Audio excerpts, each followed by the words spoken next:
silahkan cari harta, tapi jangan meninggalkan kewajiban. Atau harta juga lahan untuk ibadah kalau punya mah. Maka kalau orang yang nyari harta sampai ninggalin sholat, bohong kalau hartanya buat ibadah. Masa ninggalin ibadah untuk ibadah? Nggak bisa. Kenapa kamu lemes banget nggak sholat? Saya lemes lagi puasa. Nggak bisa. Masa gara-gara puasa jadi nggak sholat? Nggak bisa begitu. Karena masing-masing ada kewajiban. Kewajiban sholat berkaitan dengan badan, kewajiban harta berkaitan dengan harta itu.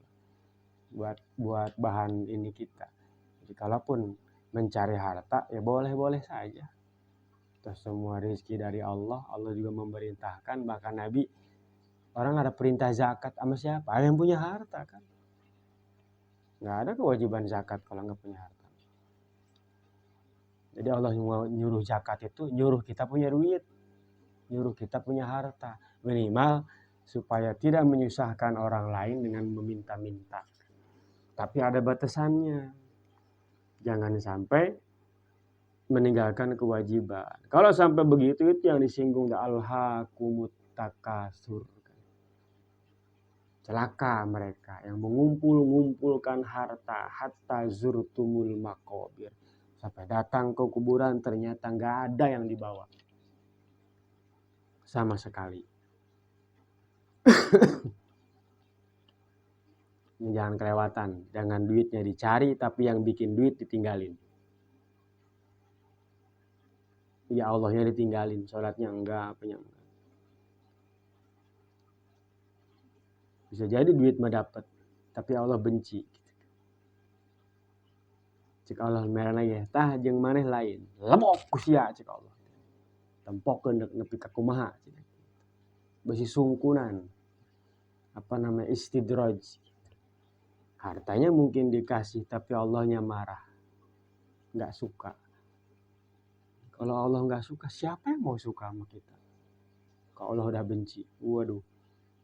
Kita dicemberutin sama bini punya apa sih bini kita? Dicemberutin, udah puyeng kan? Apalagi dicemberutin sama Allah yang punya segala-galanya. Ayo mau gimana? Dicemberutin mertua, padahal cuma ngasih anaknya doang sama kita. Kita nggak enak. Apalagi dibenci sama Allah yang punya segala-galanya. Jangan sampai. Silakan harta ya memang manusia butuh hidup di dunia, butuh dunia kok. Dunia itu baik. Kan nanti penentuan kita di akhirat kan gimana di sini. Berarti ini tuh baik. Dunia tuh baik, nggak semua jelek. Yang jelek itu yang bisa melupakan Allah itu jelek namanya. Tapi yang malah bikin kita deket itu bagus.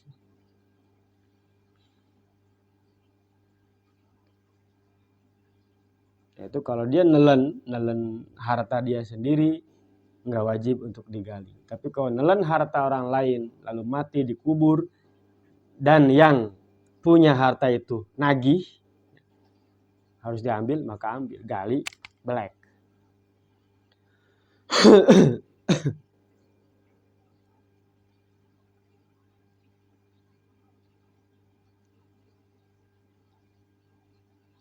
Yang keempat, lil mar'ati idza dufina janinuha mahawam kanat hayatuhu.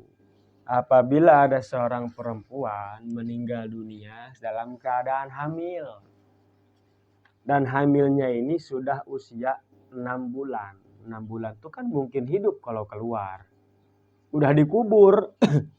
Baru itu lagi hamil. Berapa bulan? 6 bulan.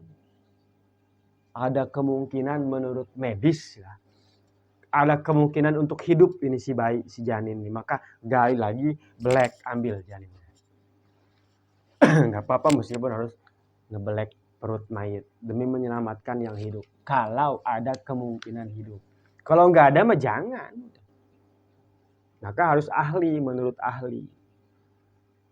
Siapa yang ahli begitu? Ya medis.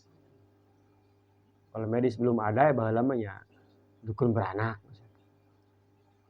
Udah berapa lama dikubur usia si bajanin? Udah berapa lama dikuburnya tuh? Kalau dari kuburnya udah seminggu mah baru ketahuan dia lagi hamil 6 bulan. Ya sudah mati lah. Seminggu.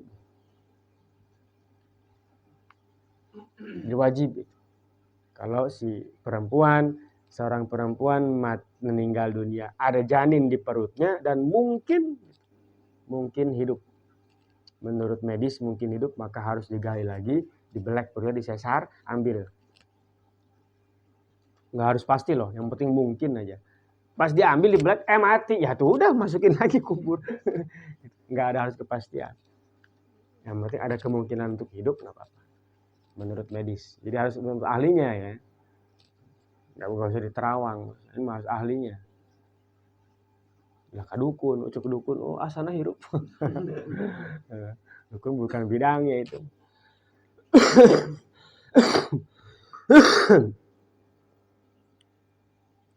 Bahkan kalau misalkan belum dikubur, belek dulu. Kalau udah ketahuan mah belum dikubur, belek ambil. Kalau mungkin masih hidup. Boro-boro belum dikubur, udah dikubur juga gali lagi. Syukur-syukur ketahuan udah sebelum dikubur. Kalau sebelum dikubur jangan dulu kubur, belek dulu ambil janinnya. Kalau mungkin hidup. Kalau tidak ada harapan hidup menurut dokter, menurut medis, maka jangan. Wah ini mah udah nggak ada harapan kayaknya. Ya udah nggak usah digali lagi, nggak usah dibelek. Meskipun belum dikubur nih, tapi dia punya janin. Kata dokter, ini makanya udah mati, janinnya juga nggak mungkin hidup, maka udah nggak usah dibelek. Jadi kalau ada kemungkinan untuk hidup si janin tersebut, maka wajib digali lagi dan dibelek perut si ibunya itu. Kalau tidak ada kemungkinan hidup, tapi belum dikubur, cuman nggak ada kecil kemungkinan buat hidup, maka jangan dulu dikubur. Kalau dibelek gimana nih? Kayaknya dibelek juga hidup, ya nggak lama gitu. Paling juga ngejengek doang sedikit mati gitu. Maka gimana itu? Tunggu sampai benar-benar dia mati, baru dikubur. Nggak ada kepastian, kan sekarang banyak alatnya ini ya. Mau USG mau apa tuh yang suara ngok itu data diperiksa hamil itu. Udah benar-benar tidak ada detak jantung. Kalau masih ada cuman lemah, kayaknya kalau boleh juga hidup juga nggak bakal gitu. Maka tungguin sampai benar-benar nggak ada, mati keduanya, baru dikubur. Karena kalau masih ada detak jantungnya, meskipun lemah, namanya kita ngubur orang hidup-hidup. Nggak boleh tuh. Tungguin sampai mati.